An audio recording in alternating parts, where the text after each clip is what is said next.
Bienvenidos queridos estudiantes, vamos a continuar con el tercer video de la unidad 2.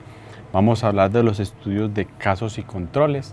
Como ya en el video anterior habíamos hablado de los estudios de cohorte. Vuelvo a mencionar que son estudios observacionales analíticos, dentro de los cuales ya vimos cohorte. Vamos a ver casos y controles. ¿Por qué los llamamos analíticos? Porque esos estudios hacen análisis matemáticos o estadísticos para poder predecir factores de riesgo o probabilidades, en tanto que los descriptivos son solamente reportes, conteos o análisis de una situación. Entonces, ¿cuál es la particularidad de los estudios de casos y controles? Como su nombre lo dice, vamos a analizar los casos, que serían los individuos que presentaron un evento determinado, ya sea benéfico o no, ya sea una enfermedad o ya sea una mejoría. Y los controles, que es el grupo de individuos que no presentaron el evento, pero que aún así estuvieron expuestos al factor que podía desencadenarlo. Entonces podemos ver que la direccionalidad de este tipo de estudios generalmente es hacia atrás en el tiempo, porque ya tenemos los eventos que ocurrieron y vamos a analizar si estuvieron o no estuvieron expuestos. Como es un método observacional analítico, donde buscamos los casos, que serían los efectos, y otro grupo que son los controles. Es importante estimar o hablar de que los estudios de casos y controles son estimadores de probabilidades y no podemos decir que es un riesgo. Cuando lleguemos a las conclusiones de estos estudios, vamos a decir que la probabilidad de presentar un evento es tal, pero no podemos decir que es un riesgo. ¿Por qué? Los únicos estudios que pueden hablar de riesgos son los estudios de cohorte que vimos anteriormente o los ensayos clínicos controlados. Los estudios de casos y controles pueden tener una aproximación a ese riesgo, pero como siguen siendo aproximación, vamos a hablar de probabilidades y no de riesgo. ¿Cuál es la direccionalidad de este tipo de estudios? Generalmente se caracteriza porque empezamos hacia atrás y podemos decir que su análisis puede ser de esta manera, pero pueden ser tanto retrospectivos como prospectivos. Lo importante es que siempre vamos a partir con personas que presentaron o no presentaron el evento en el análisis. Si vemos los estudios de cohorte como eran, al inicio del análisis teníamos una población completamente sana. Esperábamos un tiempo y veíamos si enfermaban. Aquí es al contrario, aquí partimos de poblaciones o de muestras que ya tienen el evento, que ya presentaron la enfermedad, y nos vamos a regresar o vamos a observar si tuvieron o no tuvieron el factor de interés que explique ese evento. Entonces tenemos aquí un diagrama, el diagrama conocido de causa-efecto, pero aquí vamos a estudiarlo de forma inversa.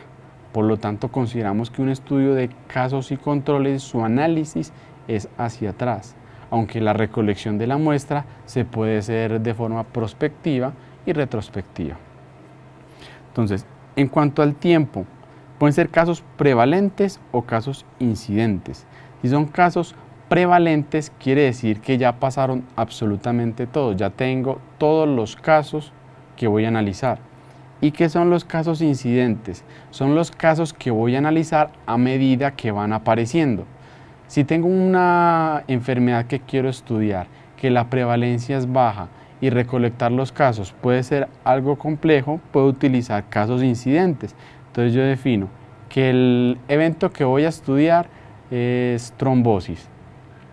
Y la trombosis asociada, digamos, a anticonceptivos orales. Entonces, a medida que yo observe que tengo un caso de trombosis, lo voy incluyendo en el estudio. Entonces vemos que la recolección de los datos es prospectiva, pero el análisis sigue siendo exactamente el mismo que si fuera retrospectivo. Tengo ya el evento y miro si tuvo o no tuvo la anticoncepción oral. ¿Listo? Pero son casos incidentes porque van llegando de uno en uno a partir de que comienzo el estudio. Entonces, y el tipo de estudio pueden existir pareados, individualmente o por grupo. Entonces, yo tengo un estudio de casos y controles 1-1. Quiere decir que por cada caso voy a tener un control. O puedo tener un estudio 2-1. Entonces, por cada caso voy a tener 2 controles. Bueno, ¿y por qué quisiera yo tener más controles que casos? Eso es una estrategia matemática, ya que si tengo pocos casos, la única forma que tengo para aumentar esa muestra es aumentar ¿qué? Los controles, ya que los casos ya dijimos que pueden ser escasos. Entonces, si tengo 20 casos más otros 20 controles, son 40 individuos para analizar.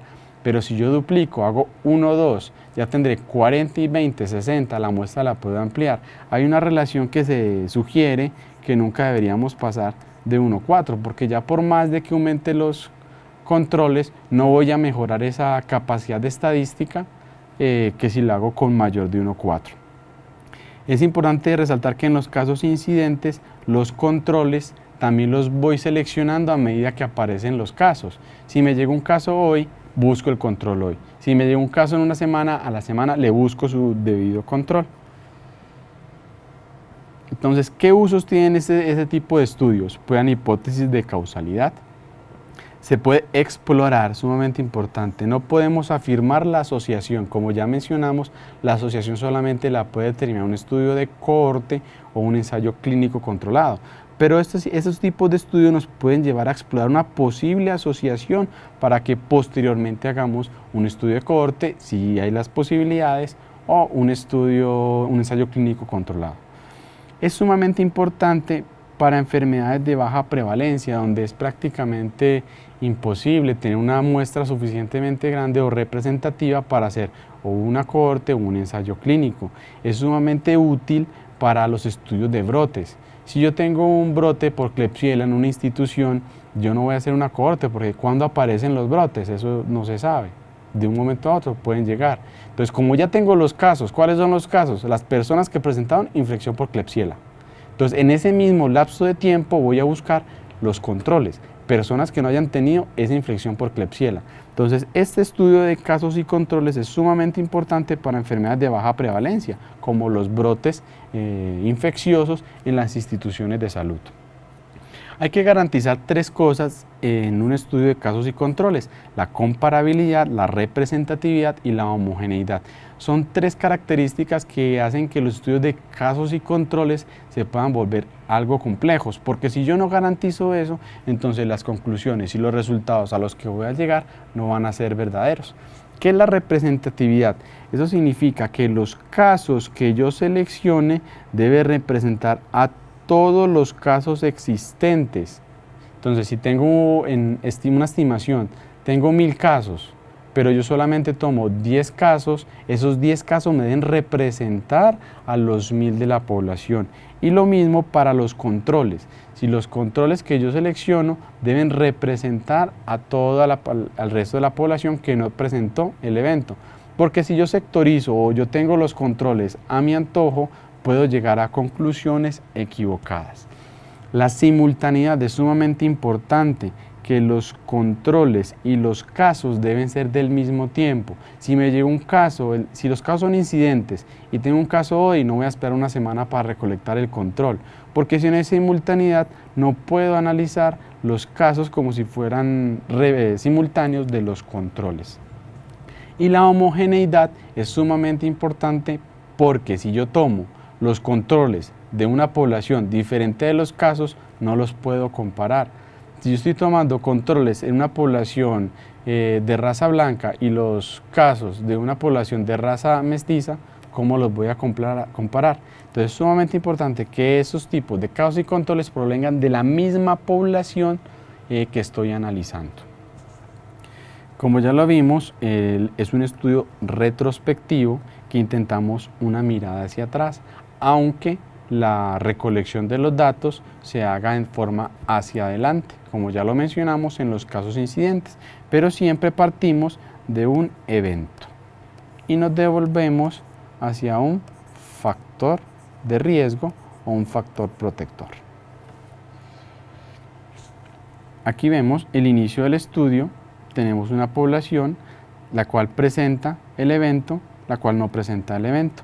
Tenemos nuevamente quién tenía el factor, quién no tenía el factor de los casos, quién tenía el factor y quién no tenía el factor de los controles. Con este tipo de análisis podemos sacar una medida de asociación que se llama el OR, el odds ratio, la razón de Mobius. Tiene muchos nombres, pero siempre vamos a encontrar la medida como OR. ¿Cuáles son las ventajas de utilizar un estudio de casos y controles? Son menos costosos y consumen menos tiempo en comparación con los estudios de cohorte y con los ensayos clínicos controlados. Son muy buenos para estudiar enfermedades raras o de baja incidencia, baja prevalencia. ¿Por qué? Porque cuando la incidencia o la prevalencia es inferior al 5%, podemos decir que los ORs son muy buenos estimadores del RR. Pero esta premisa únicamente se me va a cumplir cuando la prevalencia de la enfermedad o la prevalencia del evento que estoy estudiando es menor al 5%. Por eso son muy buenos para enfermedades raras o de baja prevalencia. Exige un menor número de muestra. Se pueden estudiar múltiples exposiciones, al igual que los de cohortes, podemos tener varias exposiciones para analizar y son útiles para nuevas enfermedades o de nuevos medicamentos. ¿Por qué? Porque si aparece un evento, yo tengo tantos eventos a un medicamento nuevo. Resulta que estamos estudiando el liraglutide, un medicamento aprobado para disminución de peso y control de diabetes. Y todos los pacientes me están llegando con taquicardia. ¿Ve? Qué tan extraño. Yo puedo hacer un estudio de casos y controles porque ya tengo los casos de taquicardia. Entonces yo puedo buscar si esa exposición al medicamento realmente la está causando. Bueno, ¿y qué limitaciones tienen los estudios de casos y controles? Tienen un mayor riesgo de sesgo de información y de selección. ¿Por qué? El sesgo de información principalmente es porque la recolección de estos datos son generalmente de bases de datos o historias clínicas. Si estos datos, cuando se recolectaron, no fueron rigurosos o simplemente son datos de una subpoblación, puedo concluir de manera errónea sobre la población de interés. De ahí la importancia que todos estos registros que se tomen o los cuales voy a utilizar para mi estudio de casos y controles deben ser lo más precisos posibles. Si hay alguna duda en toda la recolección de esos datos, posiblemente vamos a llegar a conclusiones equivocadas.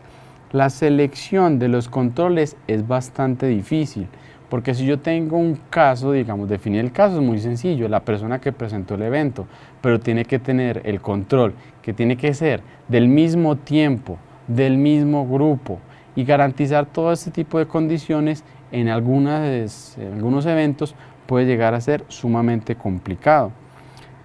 Es muy difícil estudiar exposiciones que se presenten muy raras, o sea, puede que el evento sea frecuente, pero la exposición que usted está buscando estudiar es poco frecuente, entonces tampoco será útil para realizar este tipo de eventos. El hecho de que un paciente presente la enfermedad puede influenciar a que uno seleccione como caso. Entonces es muy importante definir cuáles son los criterios específicos de selección de los cuales van a ser los casos y cuáles van a ser los controles, para no dejarnos sesgar e incluir pacientes o individuos que realmente no deberían estar en el estudio simplemente porque ya recolectamos los datos.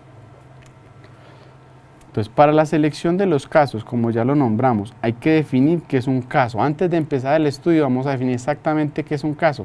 Si mi caso es presentar aborto, entonces ya tenemos exactamente definido cuál es el caso. Ahí puede ser muy sencillo, pero si por ejemplo miramos en un servicio farmacéutico falta de adherencia, ¿qué es falta de adherencia a un tratamiento? Que no se tome un medicamento, que se tome dos, que se olvidó el de la mañana. Entonces la definición de caso debe ser sumamente puntual para que no quede ningún error. Y la fuente de los casos hay que definirla si son casos incidentes, casos prevalentes o casos fallecidos.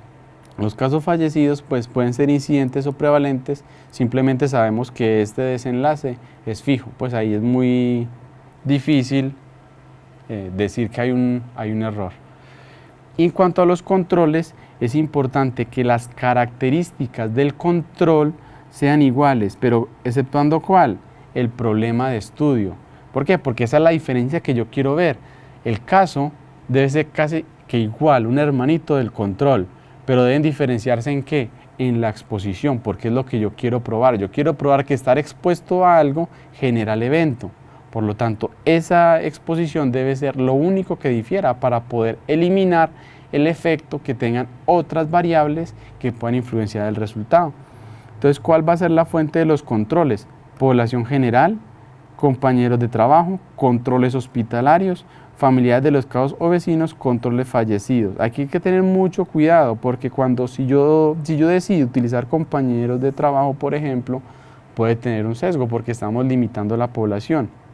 Controles hospitalarios, otro problema con los controles. Resulta que en mi caso, estamos en el hospital A. Me llega un caso que viene de Segovia, entonces yo cojo un control, pero el control es de Medellín. Son controles hospitalarios, pero realmente se parece la población. Los dos están en el mismo hospital, pero los dos son de la misma población, provienen del mismo lugar. De ahí donde se puede tornar un poquito la dificultad a la hora de recolectar los controles. Como dijimos, los controles deben ser parecidos a los casos, así que hay que tener mucho cuidado con los controles hospitalarios, porque pueden provenir de diferentes regiones, incluso del mismo país. Aquí en Medellín podemos tener personas hospitalizadas del Amazonas y se parecen a los antioqueños, no lo sabemos, ¿cierto? Por eso estamos haciendo la investigación. Mucho cuidado a la hora de trabajar con controles hospitalarios. La recolección de la información. Hay muchas formas de recoger la información, como ya mencionamos, puede ser la historia clínica, puede ser una base de datos, puede ser una entrevista.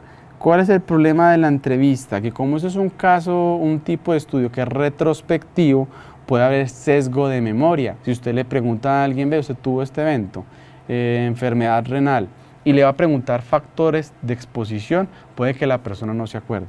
Por eso siempre los mejores registros sean historias clínicas o bases de datos, aunque la entrevista se puede utilizar para cierto tipo de desenlaces, pero tiene que tener muy en cuenta la presencia del sesgo de memoria.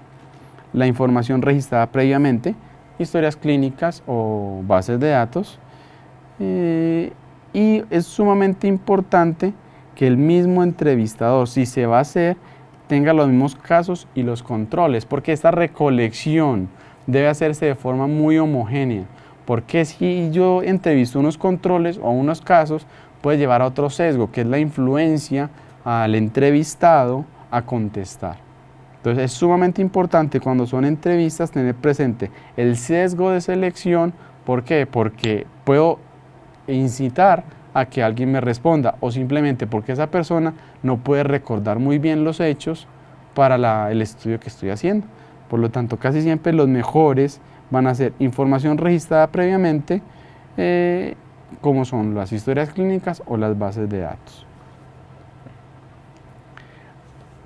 El análisis y la interpretación. Para este tipo de estudios también tenemos una tabla de 2×2.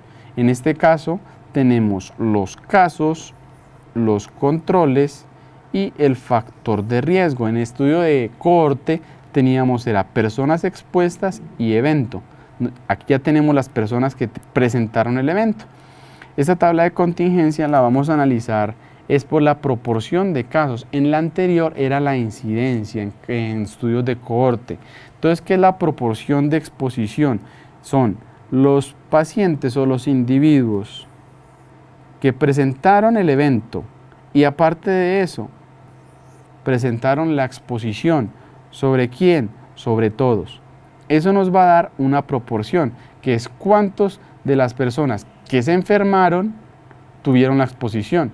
Entonces, de 100 personas obesas, de 100 personas que tuvieron enfermedad cardiovascular, tengo 7 que son obesas. Entonces, mi evento es enfermedad cardiovascular y la exposición es obesidad, tengo 7. Esa es la proporción en los casos.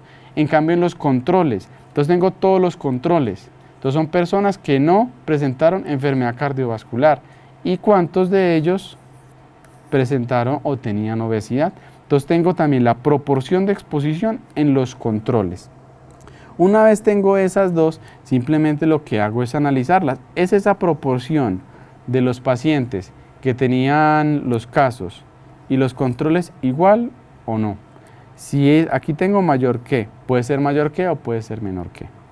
Lo importante es que sea diferente. Entonces, si es diferente, quiere decir que hay una probabilidad de presentar el evento mayor en uno de los dos grupos. Lo que llamamos la hipótesis nula es que no hay ninguna diferencia. La hipótesis alterna es que efectivamente hay una diferencia. Generalmente, nosotros vamos a buscar esto. Yo quiero corroborar de que una exposición aumenta el riesgo de la probabilidad de una enfermedad, generalmente.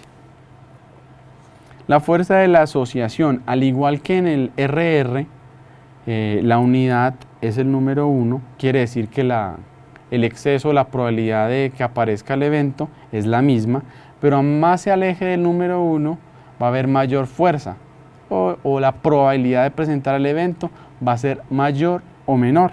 Nuevamente, si es mayor que 1, 1,3, va a haber un 30% de exceso, y si es menor que 1, va a ser un exceso pero negativo, o sea, un factor protector.